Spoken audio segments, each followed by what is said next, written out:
Hello everyone, money roots की YouTube channel पे आप सभी का स्वागत है। बेस्ट म्यूचुअल फंड की सीरीज में आज हम लोग एक सब्सक्राइबर की रिक्वेस्ट पे एक वीडियो बनाने जा रहे हैं क्वांट एक्टिव फंड पे, जो कि एक मल्टी कैप फंड है। बट आगे बढ़ने से पहले एक छोटा सा डिस्क्लेमर कि जितनी वीडियोस बनाता हूँ सिर्फ आपको एजुकेट करने के लिए, ताकि आप सीख समझ करके एक अच्छा म्यूचुअल फंड स्कीम लें और अपने गोल्स और टारगेट्स को पूरा कर सके। मेरी तरफ से कोई भी इन्वेस्टमेंट एडवाइस नहीं है। तो आगे बढ़ते हैं, हम लोग क्वांट एक्टिव फंड पे डिस्कशन शुरू करते हैं। अब जैसा कि आप देख रहे हो कि एक मल्टी कैप फंड है, तो ये लार्ज कैप, मिड कैप और स्मॉल कैप तीनों ही जगह पे पैसा लगाती है।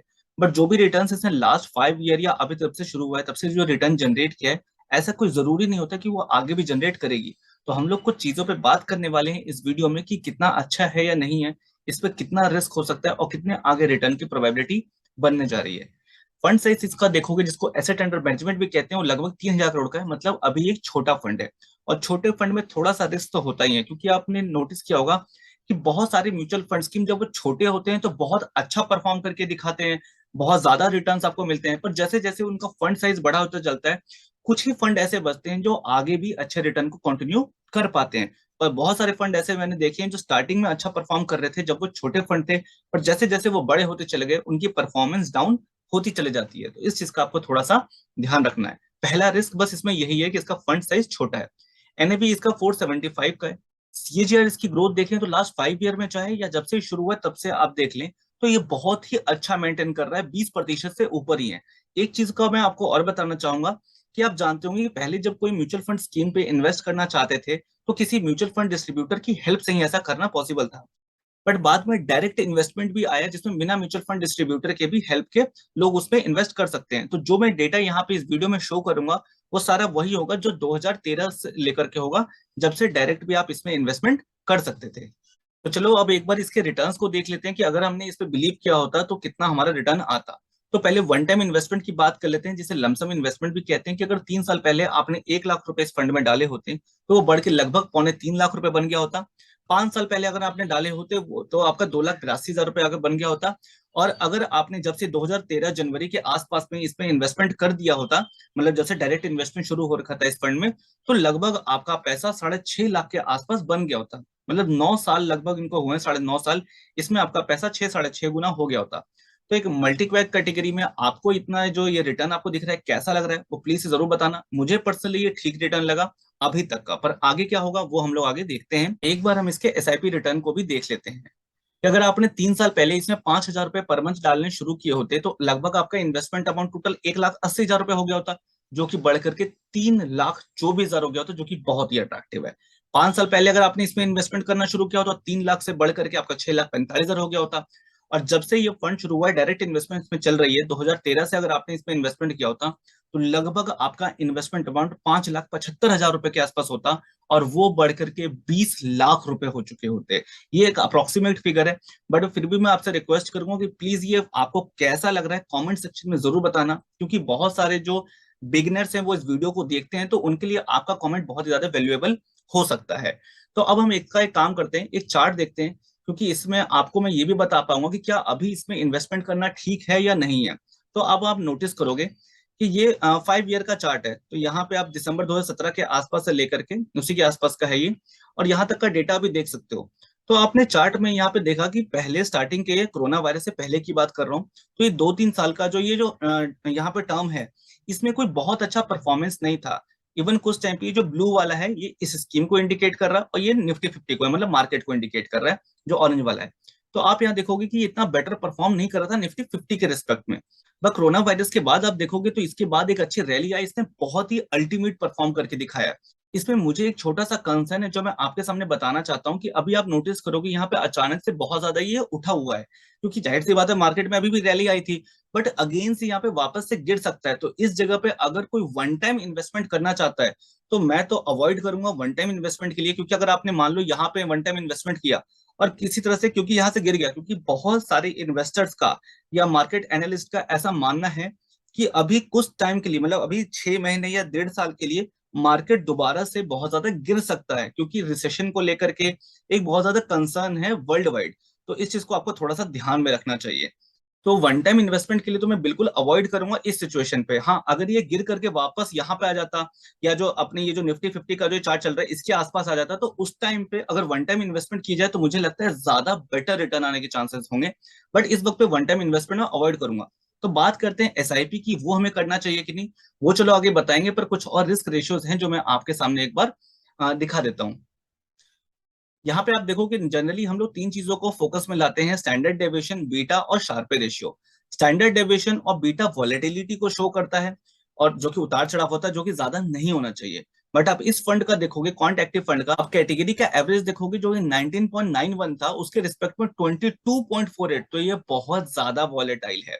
इसके अलावा अगर इसका आप बीटा भी देखोगे तो कैटेगरी एवरेज 0.84 था, जबकि क्वांट एक्टिव फंड का 0.94 है।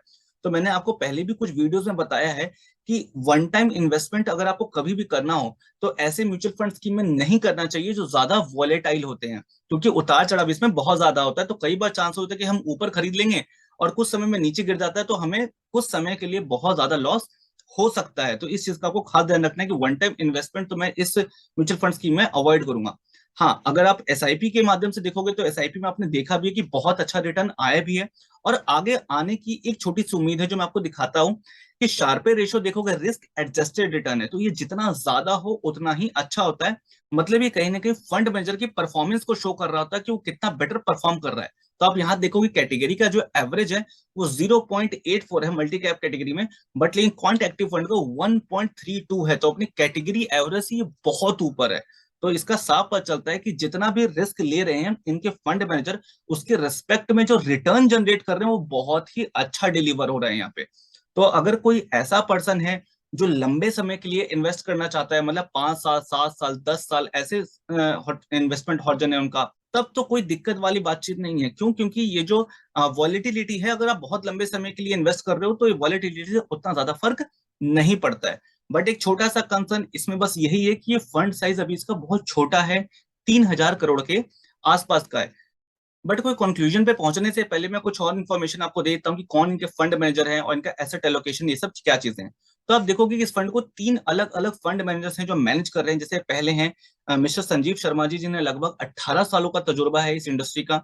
दूसरे हैं मिस्टर अंकित पांडे जी, जो लगभग 9 सालों का तजुर्बा है। और तीसरे हैं मिस्टर वसव सहगल जी, जिनको लगभग 5 सालों का तजुर्बा है। तो आप ये देख करके आप इनके बारे में और भी चीजें डिटेल्स आप चाहें तो पढ़ सकते हैं गूगल पे जाकर या अलग अलग वेबसाइट से जाकर, क्योंकि ये लोग और भी फंड्स को मैनेज कर रहे हैं, तो उसमें ये कितना परफॉर्मेंस दे रहे हैं। बट अगेन मैं कह रहा हूँ ये अच्छे काम कर रहे हैं, क्योंकि रिटर्न तो अगर आप देखोगे लास्ट 5 सालों में या लास्ट 7 सालों में, 9 सालों में, तो बहुत ही क्वालिटी रिटर्न दिखा है। अब वो ऑब्वियस सी बात है कि एक दिमाग में छोटा सा आता है कि फिर इतना अच्छा रिटर्न देने के बाद भी फंड साइज 3,000 करोड़ से कम का क्यों है। तो मैं इस पर छोटा सा मैं आपको चीज बताता हूँ।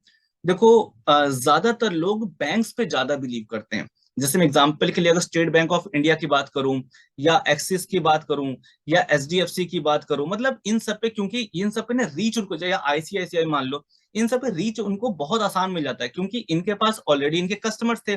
तो उन लोगों पे एग्जाम्पल के लिए कि पिचिंग करना, बिलीव दिलाना इनके लिए ज्यादा इजी हो जाता है अगर इनके फंड में अच्छा परफॉर्म कर रहे हैं तो। बट कोई अगर ऐसा है जैसे क्वांट है, तो अब इसको आप जानते ही नहीं होंगे, बहुत सारे लोग तो इनका नाम ही नहीं जानते हैं। तो ऐसे में इनको मार्केट में अपना बिलीव दिलाना थोड़ा सा ट्रिकी हो जाता है। तो ये भी एक वजह होती है जिसकी वजह से ऐसे इनका जो फंड साइज होता है वो बहुत स्मॉल होता है। ज्यादातर लोग इन पर उतना ज्यादा भरोसा नहीं कर पाते हैं, क्योंकि इन्वेस्टमेंट के मामले में एक चीज आप जानते होंगे, ट्रस्ट बहुत मायने रखता है। तो आई होप आपको एक रीजन तो पता चले गया होगा कि क्यों इनका फंड साइज छोटा है अभी। इसके अलावा आप देख लेते हैं कि इनके एसेट एलोकेशन क्या है, कहाँ कहाँ पे इनका पैसा डला हुआ है, आए क्या उम्मीद है। तो इनके आप होल्डिंग्स देख सकते हो कि सबसे ज्यादा जो पैसा इन्होंने डाल रखा है आईटीसी में, लगभग 8% है। अंबुजा सीमेंट में हाल फिलहाल में, तो हालांकि अंबुजा सीमेंट में बहुत अच्छी रैली आई थी, ये आपने सबने देखा भी होगा, 7.26% है। स्टेट बैंक ऑफ इंडिया में 5.43%, Adani port and special economic zone में इनका 5.1%, एलएनटी में 4.37%, वेदांता में 4.1%, अदानी एंटरप्राइजेस में 4.02, पतंजलि फूड्स में 3.55%, आईआरबी इंफ्रास्ट्रक्चर डेवलपर्स में 3.47%, और फोर्टिस हेल्थ केयर में 3.39%। मतलब इनके टॉप 10 होल्डिंग को अगर आप देखोगे तो लगभग ये 48% के आसपास ये पूरा ये कवर कर रही है। और आप इनके कैश को अगर आप देखोगे तो वो हालांकि 0.9% है, ये थोड़ा सा कम है, पर इस कैटेगरी की और उसमें कितना है मैं एक बार जरूर देखूंगा। पर अभी तक जितनी मैंने वीडियोस बनाई थी लार्ज कैप की, मिड कैप की, या स्मॉल कैप की, या ईएलएसएस स्कीम की, तो आपने वहां पे देखा था कि लगभग वो 3%, 5% या 6%, किसी किसी में इससे ज्यादा भी वो कैश को रखते थे, पर यहाँ पे सिर्फ 0.9% है। तो कैश थोड़ा सा कम है, इस चीज का आपको थोड़ा ध्यान रखना है। इसके अलावा इनका सेक्टर एलोकेशन आप देखो कि किस किस इंडस्ट्री में कितना पैसा लगा हुआ है। तो 9.46 जो है इनका सीमेंट एंड सीमेंट प्रोडक्ट्स में है, 8% लगभग इनका डाइवर्सिफाई एफएमसीजी में है, और ये आईटीसी को कह रहे जो सिगरेट बनाने वाली कंपनी है। इसके अलावा 7.84% जो है कंस्ट्रक्शन में है, 7.13% इनका बैंक्स में है। मतलब इनका जो सेक्टर एलोकेशन देख के मुझे ये जरूर पता चला है कि आप बहुत सारे म्यूचुअल फंड स्कीम में देखोगे लगभग 20%, 25% किसी एक पर्टिकुलर सेक्टर में डला होता है, बट इन्होंने किसी एक सेक्टर में कोई बहुत ज्यादा पैसा नहीं डाला हुआ है।